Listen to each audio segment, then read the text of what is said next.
أعوذ بالله من الشيطان الرجيم. بسم الله الرحمن الرحيم.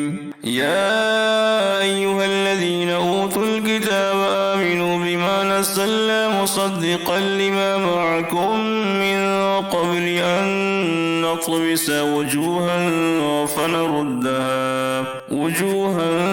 فنردها على أدبارها أو نلعنهم كما لعنا أصحاب السبت وكان أمر الله مفعولا.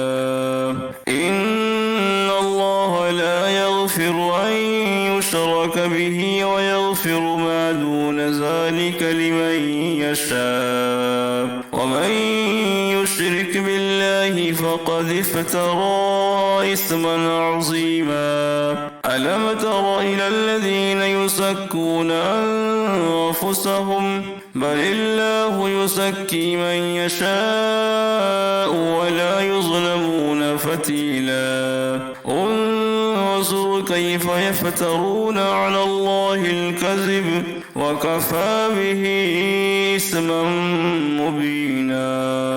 ألم تر إلى الذين أوتوا نصيبا من الكتاب يؤمنون بالجبت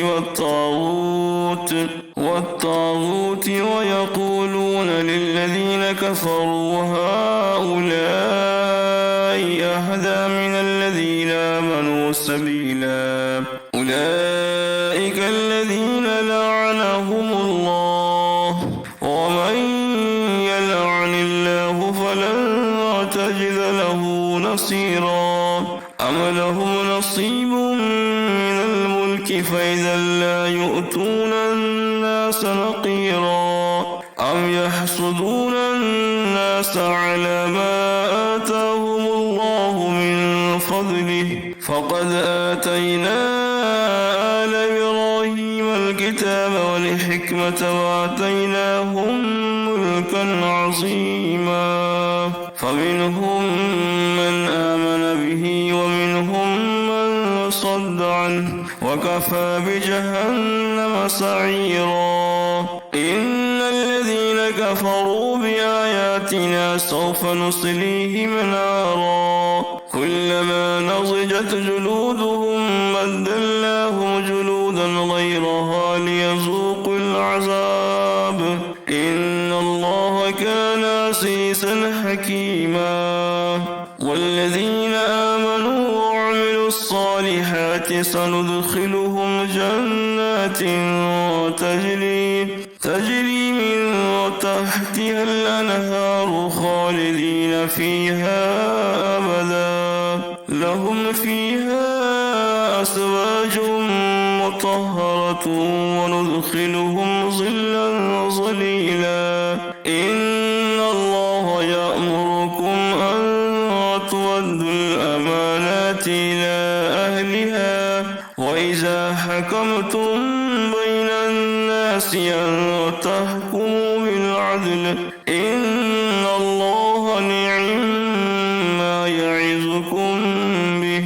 إن الله كان سميعا بصيرا.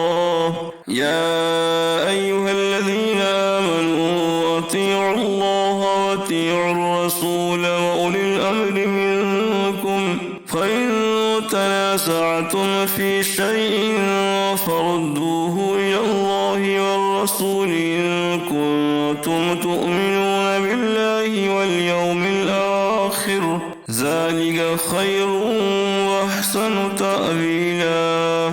ألم تر إلى الذين يزعمون أنهم آمنوا بما أنزل إليك وما أنزل من